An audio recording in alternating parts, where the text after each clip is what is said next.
everyone, hello all. Welcome back to From the Depths. Now today I'll be continuing from last week's episode of the Mask Drivers with the tutorial.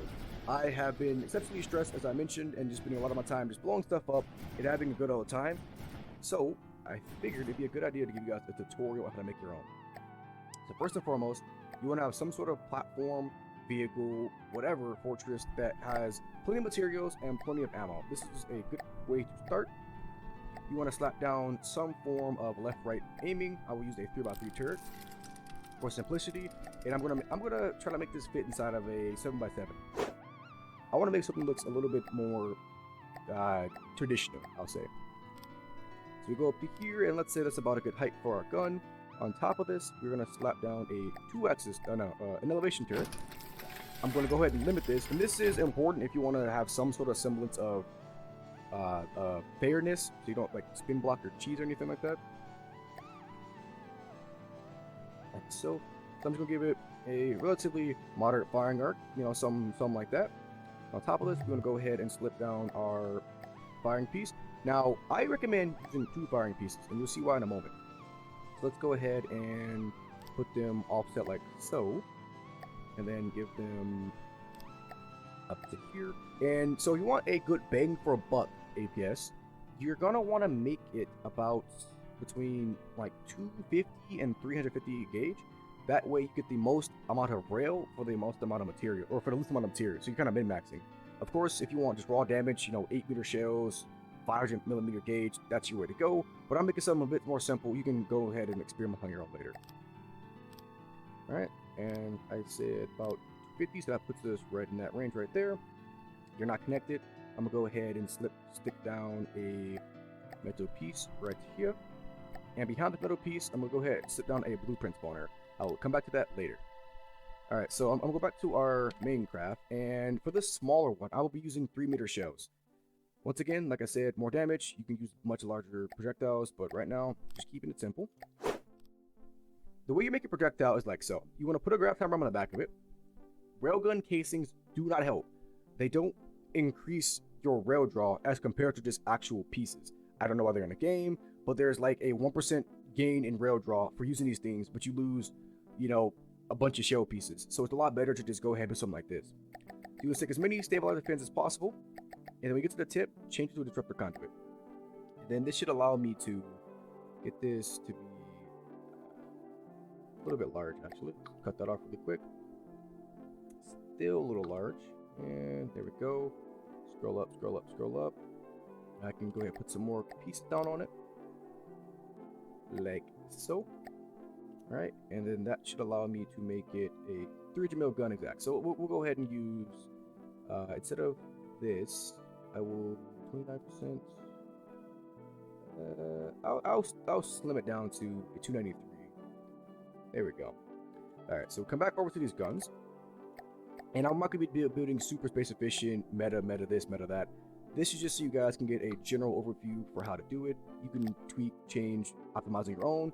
And later on when I do more advanced tutorials, I'll be clever in those sort of things. Because I have a stupid amount of time in the last couple weeks to figure this all out.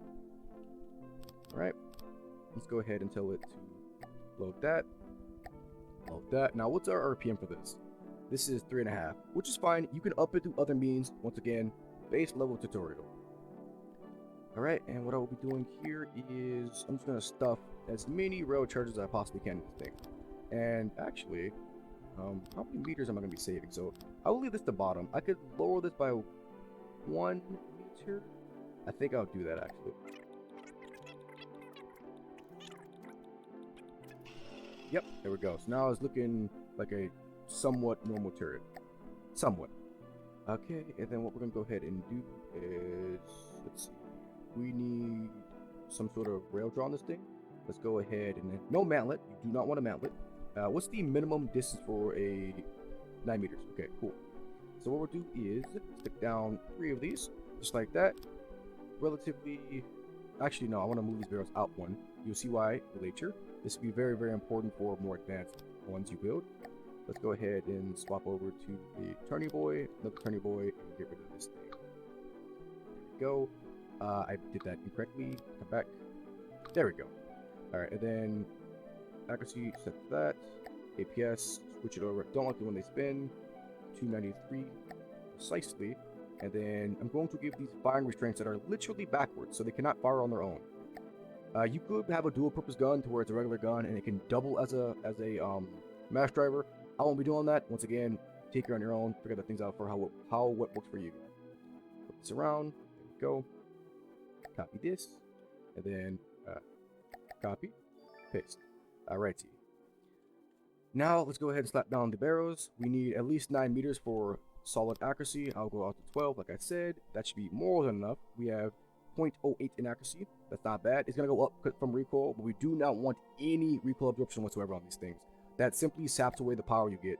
The way the grab time rams work is they impart the unmitigated recoil force, and that means you can't have any unless you want to lose your target for some reason.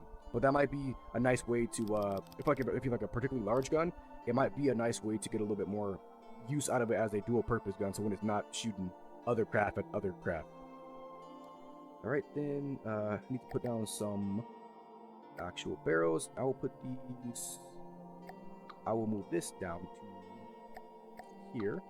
Put that around, just like so. Make sure these are reconnected.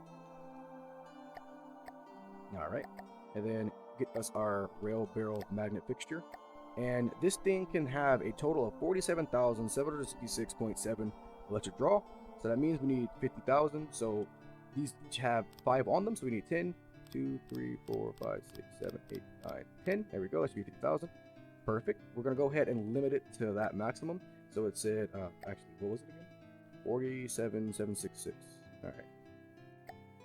47,767. Just the one more above. Oh, crap. I think I just undid it. Ah, screw it. I'll just give it all 50k. It doesn't actually matter because the projectile can't use 50k on its own. But I just like doing it in case you have like excess or if you want to change your load and whatnot.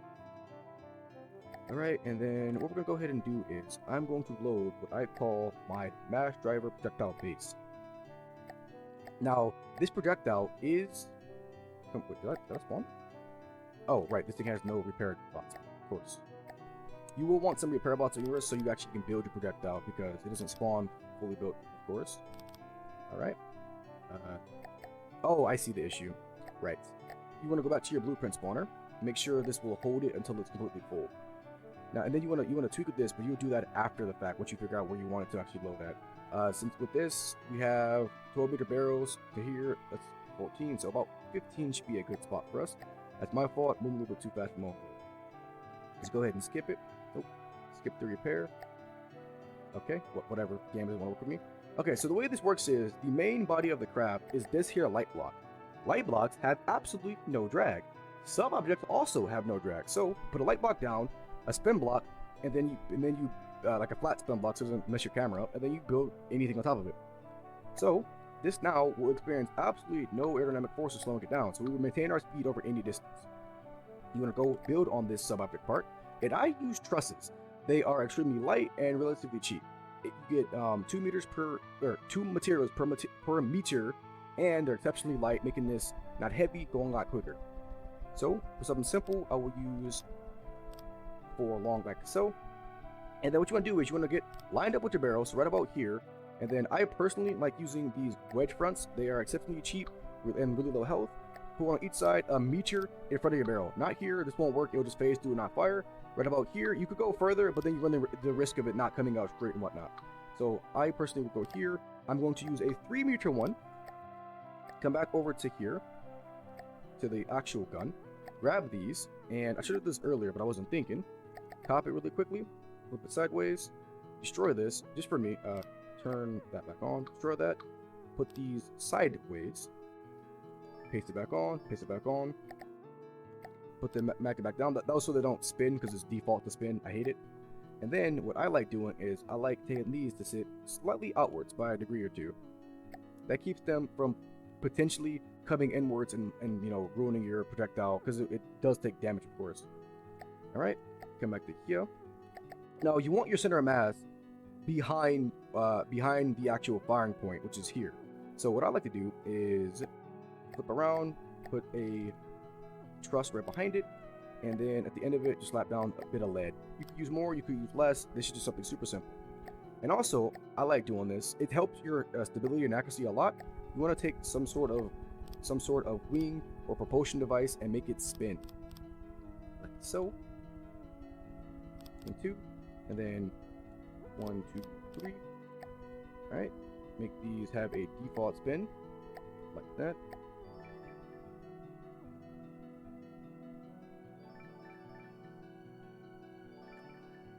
There we go. That should be a default spin, and now you have a exceptionally rudimentary projectile and firing system. Now, this lead is not enough. I know for a fact it's not. We are dumping 100,000 electric into it, roundabouts. I think it's roughly 97,000, and this thing does not weigh nearly enough. It will go at like 5 kilometers per second. Now, let me explain. There's this thing called ticking. As I mentioned in the other video, the integrations and whatnot, you have 40 physics steps per second in front of depths, ideally. Never less, never more, ideally. So when you're running at a stable frame rate, front depths are calculating your vehicle's position once every 0.05 seconds. In between those calculations, you aren't actually moving, you're teleported. So instead of doing like a velocity where it's a smooth, continuous thing where it checks and validates between frames, you just teleport from spot to spot. So if this thing is going too quickly, there's a chance that between those 0.05 seconds, say we're going 5 kilometers, that would make us jump 200 meters per update. We could jump from here to way over there, right past our target, and never hit them. So I'm going to go ahead and add a bit more lead onto this. I'm going to pop this off. Nope, I need to turn my connection rules off for a moment. Okay, come back here, and I'm going to stick down a 3-meter pole. So it should look something like this. I want to go back to the main craft, and somewhere on the bottom one here, you want to stick down 3 ACBs.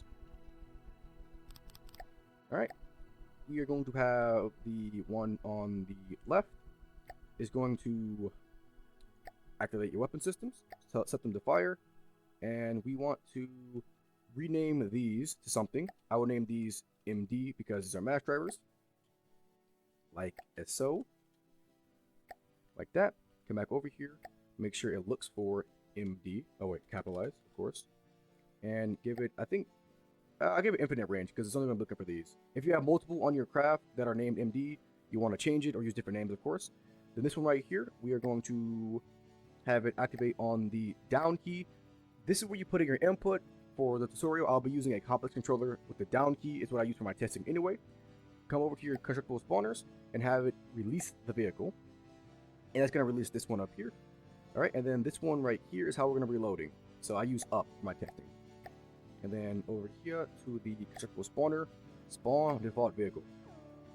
Now, let's see, we've got everything all set up here. We're all lined up. Let me make sure I actually am sitting in the right spot. I'm not. My default one does not have a complex controller. Let's go ahead and slap them down. That's not the way it wants to be.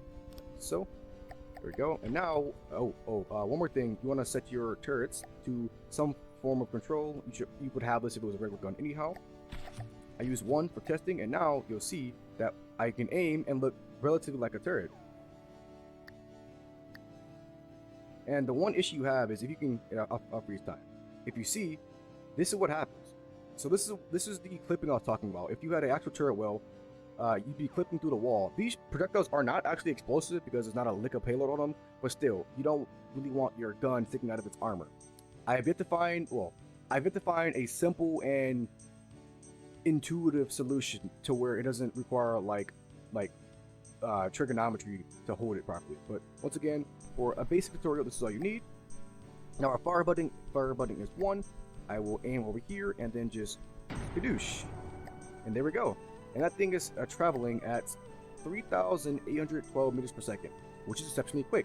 Now, if we do the simple math, I'll pull up this real quick. 3812 divided by 40. That means for every single tick of frame rate, we are teleporting damn near 100 meters. This thing is, let's count. We've got 3 in the back, so 3, 4, 5, 6 plus 1, 2, 3, 4. That's 16. So 6 plus 16, that's 22. So that means you take 95.3, subtract 22, and that would give you about 73.3 meters of jump. So if we were somewhere to where TLDR, there's a chance that if it's not very large, we'll jump right through it.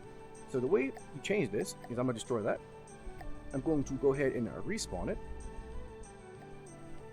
Both sides right there. And then I will, at the very front of this, add another lead pole. And that should bring our center mass right about here. So you don't want your center mass too far back. You have the issue to where sometimes it like lifts upwards. So you want your center mass maybe between 1 and 5 meters back of where you're actually firing. So this is fine. It's not too far back. We'll be all right. I will save this and call it just tutorial. Projectile. Okay, I can't spell. Don't look, don't laugh. There we go. Now, let's say we're fighting an Eerie, for example. I hate the Eerie. Go right here, get back into it, and now we aim at it. And I'm not going to do it in slow motion, because slow motion, as I mentioned in my last video, does generally change how the physics are calculated. It's a lot more correct, so you do more damage in full speed. So if I fire at it, am I in slow motion? I am in somewhat in slow motion. Alright, I think we missed. We actually did miss. So as you saw, that one came off a lot slower. So I think I might have went a little bit overboard and made it too heavy. That's fine, that's fine. We'll just simply tweak it till we get it right. That's the one thing about mass drivers. They are exceptionally fiddly. I think I should be able to get away with putting this on the back of it. Save that one more time. Oh, didn't save it. Alright. Now, let's try that one more time. Are we full loaded? We are completely loaded. And huge. Did I miss again? How am I missing? Am I just that bad at the game? Let's try that one more time. Projectile. Okay. Here. Ah, wrong one. Wrong one. Go. There she blows. And actually, I noticed it was slightly too heavy still. So that's 314 plus 100, so that's 414. So what can I do in these 4 meters lighter than 4? I suppose I could remove this. Oh, let's get over to it. Remove this, that. Put this. No, not quite. There. No. I'll put it way at the back. As I had initially. Alright, I will replace this with a tip. It doesn't actually matter for dynamics, like I said, it's completely dragless, but I want the weight to be back behind this. And boom. That should be a relatively decent projectile. Aim up, and there we go. Much better. So as you can see, we just did 1,000,000 damage. If we look at the Eerie, it's not having a good day. We were 2 meters of metal from literally cutting this thing in half. Let's speed it up so we can see the full destruction. So yeah, this is what mass drivers can do. And as you see, this is a very small gun. Like there's not a lot to it. I can make it a lot more compact. And to do so, oh, it's out of bounds. 1 second. Get rid of that. And then go to this. And you see, like, it didn't cost, like, for that amount of damage, it didn't cost that much. We spent, what is this? So we spent 38.2 materials in APS rounds. We spent 188 in the actual projectile, and then 98,000 of electric. So it's not cheap, but to do 1,000,000 damage, if you compare it to, say, cram, APS, lasers, you know, the space they take up and whatnot, they're explosive. You know, the damage isn't dealt in all in one big blow or all in one spot. This is a damn competitive weapon. So if I go ahead and make a few slight modifications with the power of editing, 1, 2, 3, ta-da! So I've done my absolute best to keep the clipping to a minimum and keep it small, and you'll see that I made it a 5x5 rather than a 7x7. And if you want it, you could even stick some more armor on the front here. So now I try keeping the clipping to a minimum, but it's basically impossible with this sort of setup. Could do a lot better if I were to change some things around, but I feel like this is not bad. I mean, how high can we aim again? I switched it from 40 to 30, so that's right about there. So I mean, it's not anti-air by any means, but you don't really want to be driving mass at aircraft. You want to, you know, you want something big enough to really take the hit, kind of like the Eerie, which, you know, it's kind of surprising me, but I don't like that it's surprising me, so I'm just going to shoot it one more time. Well, let's make the Eerie pay for existing. I'll even repair to get the best shot I got.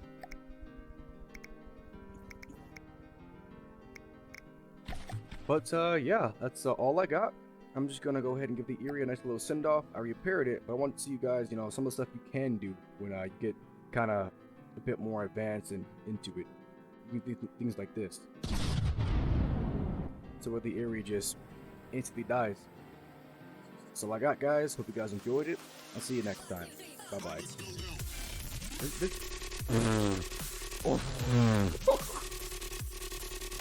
More than half has been missed.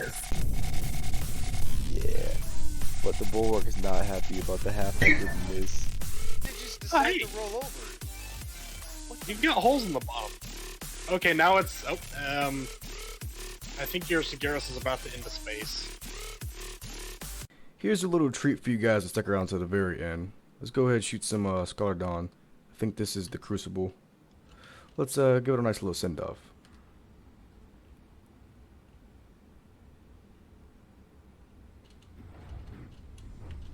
Yep. Spit your guts out. Let's see. How bad is that?